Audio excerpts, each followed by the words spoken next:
사람을 먼저 생각하는 본격 시사 클래스 뉴스 공감을 듣고 계십니다.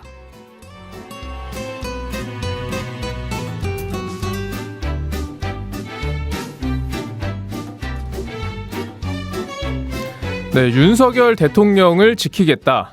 그리고 성공하는 정부를 만들겠다라고 외치는 분입니다.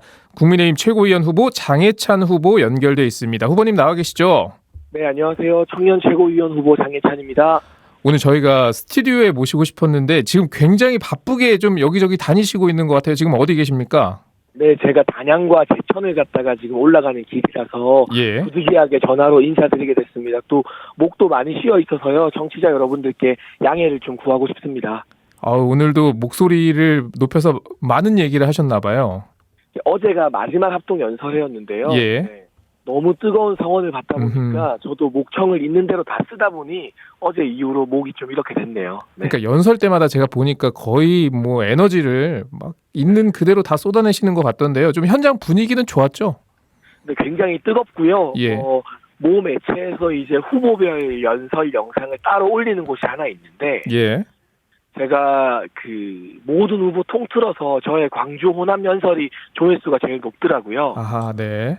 그런 걸 보면서 정말 열심히 뜨겁게 연설하길 잘했다 보람도 느끼고 참 감사하기도 하고 그런 한 달을 보냈습니다. 네. 그래서 제가 이 질문을 좀 드리려고 해요. 지금 거의 모든 좀 여론조사에서 사실 1위를 달리고 있는 조사가 많습니다. 알고 계시죠? 네, 잘 보고 있습니다. 네. 그 질문은 이건 아니었고 그 1위를 기록하는 원동력은 좀 뭐라고 보십니까?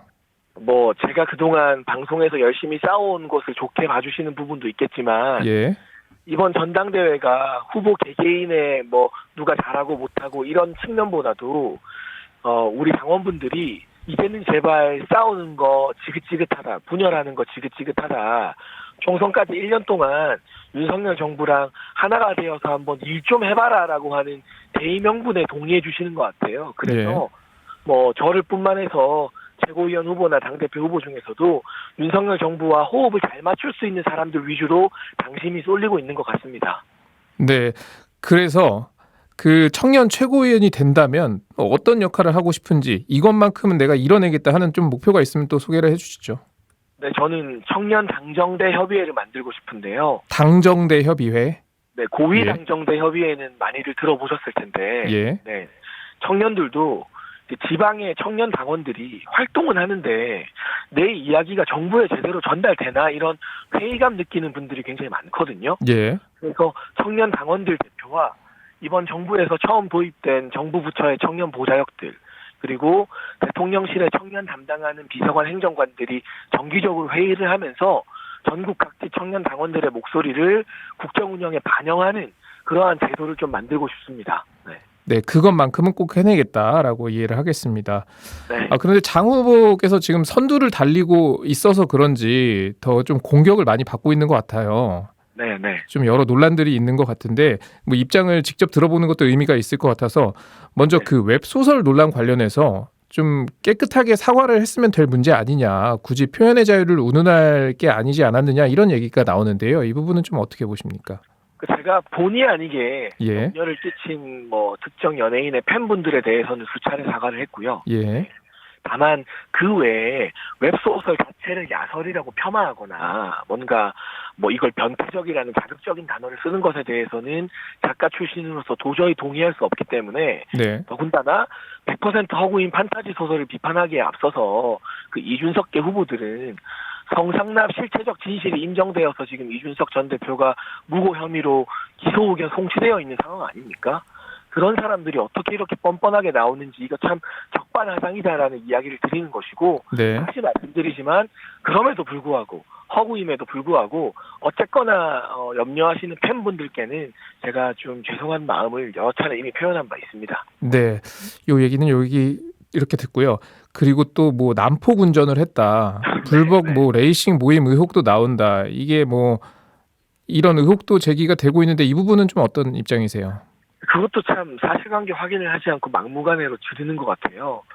뭐 자동차 동호회 가입해서 활동하는 청취자분들도 굉장히 많으실 텐데 저 역시 오랜 친구들과 자동차 동호회 활동을 했던 거고요. 거기 나와 있는 영상이나 사진 중에 제 차가 등장하는 건 딱 한 번인데 공도에서 정상적으로 주행하는 짧은 장면이 나오고 나머지 뭐 그들이 중앙선을 침범했다, 난폭 운전했다는 건 저랑 전혀 무관한 영상들입니다. 그 부분을 가지고 뭐 말도 안 되는 시비를 걸고 있는 건데 이게 김기현 후보에게 다른 후보들이 네거티브 하는 것처럼 저와의 지지율 격차를 도저히 줄이지 못하니 무리수를 던지고 있는 것 같은데 이렇게 선거를 혼탁하게 만드는 것에 대해서 우리 당원들이 더 심판할 거라고 생각을 하고 일주일 동안 이준석 퀴즈들이 한 게 네거티브밖에 없어요. 예. 정책 이야기 하나도 없고 이게 무슨 개혁입니까? 그래서 저는 그들을 개혁을 참칭하는 구태다 이렇게 평가하고 있습니다. 그러니까 최근에 뭐 공개된 영상은 전혀 관련이 없다라는 입장으로 이해하겠습니다. 네, 그렇습니다. 예, 알겠습니다. 오늘 오전에 그 이준석 국민의힘 전 대표의 기자회견이 있었는데 누군가를 좀 엄석대에 빗대어서 얘기를 했는데요. 이 부분은 어떻게 보셨습니까? 저는 그 기자회견 보면서 예. 이준석 전 대표가 이재명 대표랑 굉장히 닮았다라는 생각을 했어요. 어떤 부분에서 닮았을까요? 본인의 사법 리스크가 해소가 안 돼 있는데 자꾸 정치적인 프레임으로 이걸 물타기를 하는 거죠. 이재명 대표도 자기 사법 리스크로 민주당이 힘들어지고 있는데 이게 정치 보복이다라는 주장을 계속 하고 있잖아요. 예. 이준석 전 대표도 본인이 물러나게 된 결정적 원인은 자기 자신의 사법 리스크 때문입니다. 그게 해소가 안 되어 있는데 무리하게 정치 활동과 방송 활동을 재개하면서 이게 마치 뭐 대통령실의 정치 보복인 것처럼 이런 프레임을 짜는 것 이재명이 하는 물타기와 똑같다라는 점에서 그래도 우리 당의 전직 대표였는데 이제는 이재명을 닮아가는구나라는 안타까운 마음이 들었습니다. 그러면은 이준석 대표가 제기한 어떤 국민의힘 상황이 그 엄석대가 있었던 교실의 상황 같다라는 부분에는 전혀 동의하지 않는다는 말씀이시죠? 그런 부분도 오히려 예. 그 체포동의안 반란표가 나온 걸 색출하면서 그 가결이나 뭐 무효표 던진 사람들 공천 안 주겠다 협박하는 민주당 상황과 더 비슷하지. 국민의힘에 그걸 빗대는 것도 민주당 대변인이 하는 논평인지 이전 대표 논평인지 이름만 가리고 보면 구분이 안 될 것 같아요. 예. 근데 제가 궁금한 게 그 이준석 전 대표하고 전에는 좀 사이가 괜찮은 적도 있지 않았습니까? 그러니까 일단은 방송을 오래 하면서 오랫동안 알고 지낸 사이인 건 맞고요. 예. 그러나 대선 과정에서 이 전 대표가 이해할 수 없는 행동과 언행들을 정말 많이 했었는데 저는 이 대선 과정에서 우리 윤석열 대통령님 때문에 현실 정치에 뛰어든 사람이거든요. 그 이전까지는 방송을 많이 했지 제가 정치할 생각이 1도 없었어요. 네. 그 입장에서 불화를 만들지 않고 어떻게든 대선을 잘 치러내야 되기 때문에 많이 참고 인내했던 거죠.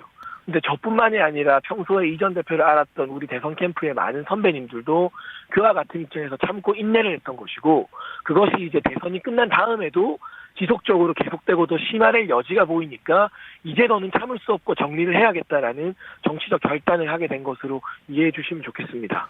근데 사실 다른 뭐 이준석 대표를 비롯해서 뭐 다른 뭐 청년 후보들이나 이런 분들이 국민의힘 더 넓게는 좀 보수 정당이라는 틀 안에서 좀 함께 성장하는 청년 정치인들이라고도 보여지는데 좀 너무 싸우는 게 아닌가 싶기도 해요. 그러니까 너무 일주일 내내 저만 공격하더라고요. 그래서 예. 이게 선거 전략상으로도 이준석 퀴즈들한테 도움이 될까 싶은 생각이 좀 드는데 예. 어쨌든 저는 스스로 이번 전당대회 이준석과 장례찬의 싸움이라고 보고 있기 때문에 이 전 대표가 하루에 뭐 제 이야기만 몇 개씩 SNS에 올리는 걸 보면서 이준석도 되게 초조하구나, 다급하구나 이런 생각을 하고 있고요. 제가 강원도에서 강원도 청년위원장 이야기를 했어요. 청년 어부 출신이거든요. 예. 그런 지역의 보석 같은 청년들이 기회를 얻으려면 우리가 이준석의 시대를 종결짓고 다음 시대로 나아가야 된다는 생각을 하고 있습니다. 이준석 시대의 종결이 어떤 의미가 있을까요? 예를 들면 이준석 전 대표가 마치 청년 정치의 상징인 것처럼 지난 1, 2년 동안 언론에 많이 부각이 되었잖아요. 예.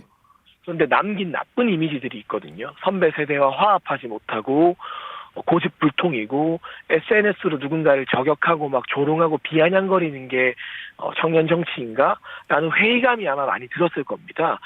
그게 아니다라는 상태, 다시 백지 상태로 돌아가서 강원도의 청년 어부 그리고 뭐 지역에서 정말 열심히 일하는 시의원, 구의원 이런 우리 당 안에서 조명받지 못하는 원석들을 찾아내서 발굴하는 것부터 청년 정치를 좀 재건할 필요가 있다는 생각이 듭니다. 일부에서는 그 청년들은 좀 패기로 좀 잘못된 것도 좀 시원하게 얘기할 수 있어야 하고, 근데 너무 그 기성세대에 순종하는 거는 좀 꼬마 정치 아니냐라는 뭐 얘기도 나오는 것 같아요. 이 부분은 어떻게 보세요?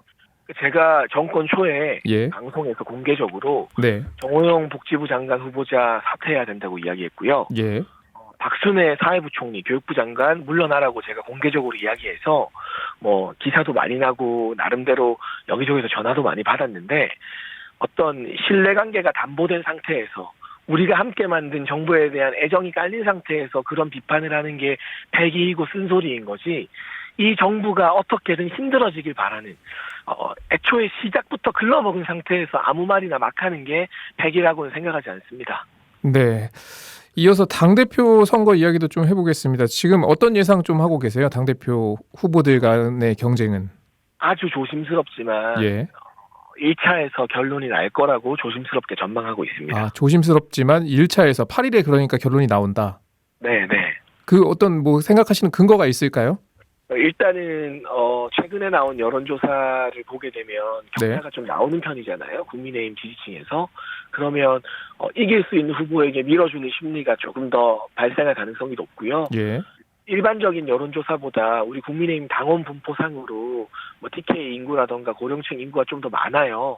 그러면 정통 보수, 정통 당심에 호소하는 후보들이 여론조사보다는 표를 좀 더 받을 가능성이 있다고 봅니다. 예. 그렇게 된다면 1차에서 과반이 나올 가능성이 적지 않다라고 전망하고 있습니다. 그 말씀은 김기현 후보를 예상하시는 것 같은데 그 김기현 후보의 뭐 울산 땅 의혹이 뭐 당대표 선거 이후에라도 어떤 영향을 미치진 않을까요? 그건 이미 지난 정부 들어서도 탈탈 털어봤는데 못 나왔던 것이고 문재인 정부에서 송초로 시장 만들려고 김기현 후보를 오죽 괴롭혔습니까? 땅이 진짜 문제였으면 그때 압수수색하고 난리칠 때 땅 가지고 시비를 걸었겠죠. 그래서 저는 전혀 문제가 안 된다고 보고요. 지금 울산 땅을 2주째 이야기하고 있고 또 이준석 키즈들이 제 문제를 가지고 일주일째 네거티브를 하고 있는데 저나 김기현 대표나 여론조사 보면 지지율이 전혀 안 흔들리거든요. 네. 이런 지저분한 네거티브, 제가 아까 개혁 참칭 구태라고 했잖아요. 예. 개혁을 참칭한 구태의 이 네거티브 행위에 대해서 우리 당원들이 심판하실 것 같습니다. 예. 끝으로 전당대회 관련해서 마지막으로 그 유권자 분들께 한 말씀 부탁드리겠습니다. 네, 이번 전당대회가 좀 과열되고 그러다 보니까 많은 네거티브도 있어서 유권자분들 걱정도 많으실 텐데요. 그러나 네거티브에 흔들리지 않는 우리 당원분들에게 경의를 표하고 싶고요.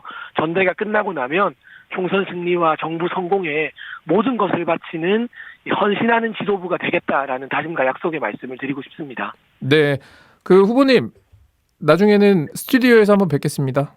네, 제가 다음에 불러주시면 전대 이후에 꼭 스튜디오로 가서 인사드리겠습니다. 예, 알겠습니다. 지금까지 장예찬 국민의힘 청년 최고위원 후보와 이야기 나눴습니다. 오늘 말씀 고맙습니다. 감사합니다.